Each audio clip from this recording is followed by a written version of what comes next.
Nah guys, balik lagi sama gua Andrea Marsi. Kali ini kita masih tetap di channel YouTube DHC Motoshop.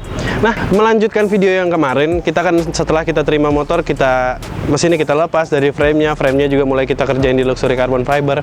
Nah, sekarang setelah kita belanjain parts-nya, kita indahin semua barang-barang untuk motor ini. Nah, sekarang kita lihat nih, udah seberapa jauh sih tahap untuk mengarbon parts motor ini dan juga untuk merepair dan repaint motor ini.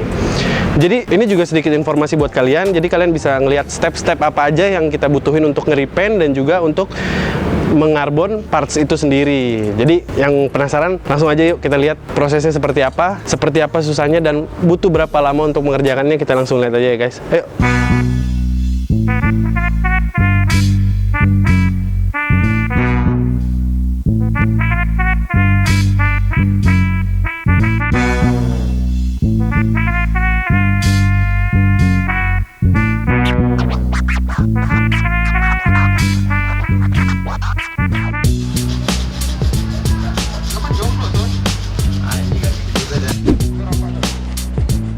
Kebetulan di kemarin ada namanya permintaannya, request dari Bos Andre ya, dari DHC, bahwa namanya kita akan ada proyek baru yang namanya proyek tersebut kita disuruh namanya restorasi full.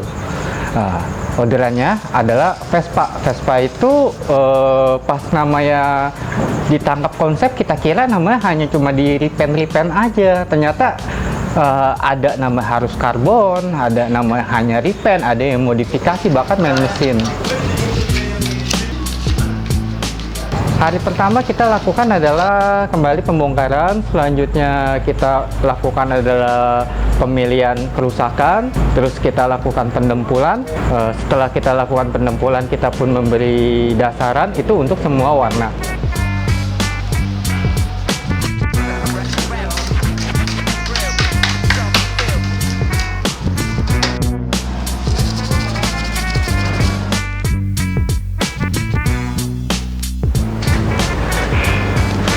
Nah guys, jadi kalian tadi udah lihat kan beberapa proses dari mulai sanding, habis itu juga mulai buat karbon, habis itu juga banyak lah tadi ngedempul. Nah, sekarang kita mau lihat proses buat color gradingnya, buat ngewarnain si motor. Nah, kira-kira bikin warnanya tuh sesusah apa sih? Terus kayak butuh kayak gimana caranya untuk bikin satu warna yang bener-bener emang khusus buat yang kita minta gitu warnanya. Nah, jadi kita langsung lihat aja nih prosesnya sama yang punyanya Bro Sensen. Nah, jadi kan kemarin tuh kita mau warnanya tuh warna abu-abu yang kemarin metallic grey ya? Ya. Nah, jadi kalau mau bikin warna metallic grey ini, ternyata warnanya tuh nggak langsung jadi gitu. Jadi kita harus, apa namanya sih mas? Untuk nyari warna itu kita harus menentukan base colornya itu dia perpaduan grey-nya itu apa saja dalam namanya yang dilihat. Dia pemilihannya ada magnetic gray ya, pencampuran dari warna itu secara base colornya itu dia ada namanya silver sebagai nama base color. Oke. Dengan ada kalau dilihat dari warnanya ini seperti rada kebiru-biruan. Oh gitu. Tapi karena namanya silver itu identiknya dia terang ya, dan pemilihan dari namanya Andrea-nya sendiri dia silvernya lebih ke gelap. Sebenarnya bukan saya sih, customernya ya mas. Iya, customernya ya. Iya. Customernya kita paduin namanya hitam sedikit. Jadi secara base-nya itu ada silver, ada biru, ada hitam. Semua standar cat kita semua udah pakai PU ya.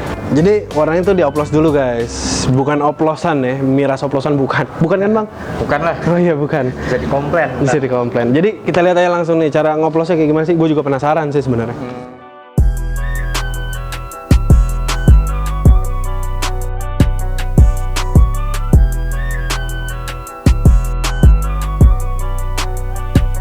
Karena secara pengoplosan itu kita nggak cuma istilah bermain ke tebak-tebakan warna, tapi feeling yang didapat bahwa namanya kita oplos sedikit demi sedikit sampai namanya titik di mana warna kemiripan itu mendekati dengan warna yang kita mau. Oh, jadi ada tahap-tahap prosesnya juga lah ya. Juga. Oke. Kita ngelihat namanya di sini kalau kita tadi udah oplos, terlihat di sini terlalu hitam, tetapi tidak ada kebiru-biruannya. Oke. Kita bisa campurkan namanya biru dulu ya. Oke. Ya, pakai feeling juga kita aduk. Jadi ternyata nggak segampang yang gua kira guys. Ternyata tuh harus dioplos dulu. Gua kira tuh yang namanya ngecat, gua mau warna ini ya udah tinggal langsung jadi gitu. Ternyata enggak. Banyak kerjaannya tukang cat ya. Main abu-abu biar lebih terang ya. Jadi jangan semata-mata pengen yang ngecat tuh pikirannya tinggal cat doang kenapa harus mahal gitu. Ya cat mahal hasil kualitasnya pun bagus. Ya kalian lihat sendiri lah dari video ini, kalian bisa nilai kenapa sih harga cat velg tuh sekitar segitu, atau kenapa sih harga repaint full body tuh segitu mahalnya. Ya dari proses yang dilakuin pertama, yang kedua juga dari skilled labor atau pengalaman kerjanya yang mengerjakan bahan-bahan tersebut dan barang-barang tersebut. Itu juga ada gini, Dre. Karena namanya, kenapa sih ada namanya kalau di pasaran itu ada cat yang kalau ngecat, anggaplah kita bilang ngecat velg dengan harga A dan ngecat velg dengan harga B. Harga A kok murah sekali, sedangkan harga B itu mahal banget. Salah satu yang namanya orang nggak tahu sebenarnya bahan itu banyak macam. Bahan banyak macam. Bahan itu banyak macam. Dari yang paling murah sampai yang paling mahal nih. Kita nggak ngomong merek ya, karena Okay. merek namanya murah pun ada namanya dia spek bagusnya. Tapi sebenarnya ada kalau kita persingkat aja lebih namanya tidak tahu ribet, ada namanya cat NC, ada cat PU. Oke, Ya, NC dan PU tuh. Ya, Oke. secara namanya garis besar kalau misal setiap opini tukang cat beda-beda ya. Beda-beda. Bagi gue itu kalau misal PU ya, dia punya kestabilan warna, keawetan warna lebih baik dibandingkan NC. Tetapi namanya untuk harga cat itu 2 kali lipat. Jadi bedanya di ketahanan dan juga dari harga tentunya. Kebanyakan orang Indonesia ya kan Mikirnya murah, jadi ngambilnya yang murah biar yang penting jadi, yang penting murah dan gitu. kebanyakan juga nama tukang cat itu dilematik di situ. Nah. Aduh kalau kasih mahal ya kan mereka nggak mau ngecat di kita. Iya betul. Hasil namanya ya udahlah biar namanya bisa murah, biar mangkas ongkos untuk produk. Jadi pakai barang murah. Barang murah aja. Oke. Masalah hasil nanti ketahanan nomor 2 deh. Yang penting jadinya bagus. Tuh kalau Jadinya kita, doang. kita nggak mau kalau gini, kita Iyalah. nggak mau. Bro, sorry bro. Kita bukan jual kuantitas, tapi kita jual kualitas. Jadi kalau kalian kesini, memang sih pasti lebih mahal mungkin sedikit, atau bahkan bisa jadi lebih murah, kita nggak tahu. Tapi ya boleh dibandingkan lah. Iya nggak bos? Betul sih. Ya.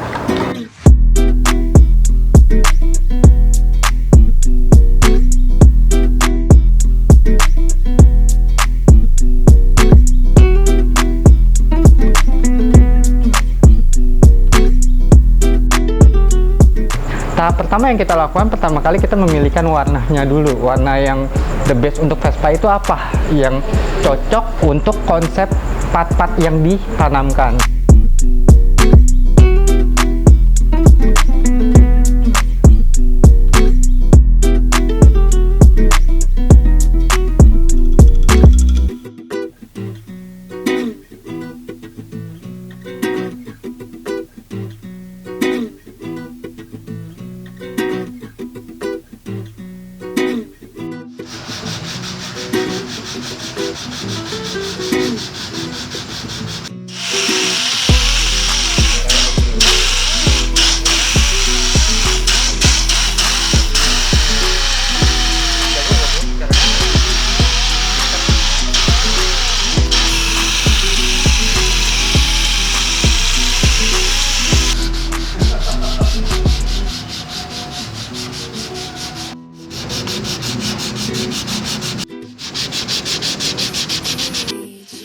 Nah, selanjutnya kita menentukan part-part apa yang cocok untuk dikarbonkan. Sebenarnya untuk part karbon itu sebenarnya nggak cocok loh untuk namanya full.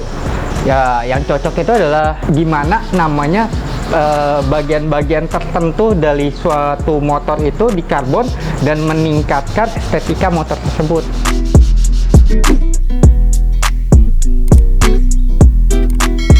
Pertama kali tentu kita hilangkan semua dulu cat-cat yang ada menempel di bodi tersebut. Kita gunakan amplas yang kasar.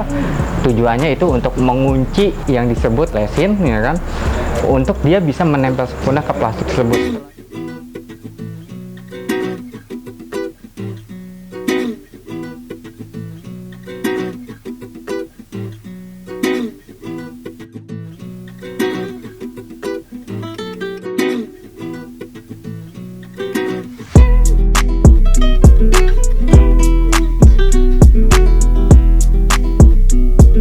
Setelah Setelah itu kita warping karbon fiber tersebut ke plastik tersebut ya, yang sudah kita beri namanya resin. Setelah namanya kering total ya, kita lakukan pelapisan tambahan di mana namanya dia menjadi estetika yang bikin karbon tersebut terlihat mengkilap. Setelah namanya selesai kita lakukan pelapisan, kita tunggu kering beberapa lama, mungkin sekitar sehari 2 hari. Setelah itu kita masuk ke tahap namanya pengamplasan. Nah, pengamplasan ini adalah suatu namanya step yang sangat penting karena hasil dari suatu karbon fiber itu adalah kuncinya adalah di pengamplasan. Sehingga pengamplasan yang kita lakukan untuk mempersingkat waktu dan mempercepat waktu, karena proses pengamplasan itu sebenarnya ada penyumbang waktu paling lama, kita gunakan alat bantu untuk pengamplasan. Salah satunya kita menggunakan namanya mesin amplas mini dan mesin tuner angin. Nah, setelah proses selesai pengamplasan, kita pun sebelum naik ke arah clear coat, kita akan tes juga dengan namanya thinner. Apakah hasil yang setelah pengamplasan itu rasa sempurna? Jika kita rasa sudah cukup untuk masuk ke tahap berikutnya, kita akan naik clear coat. Yang dimana clear coat itu sebagai lapisan terakhir sebelum part tersebut selesai.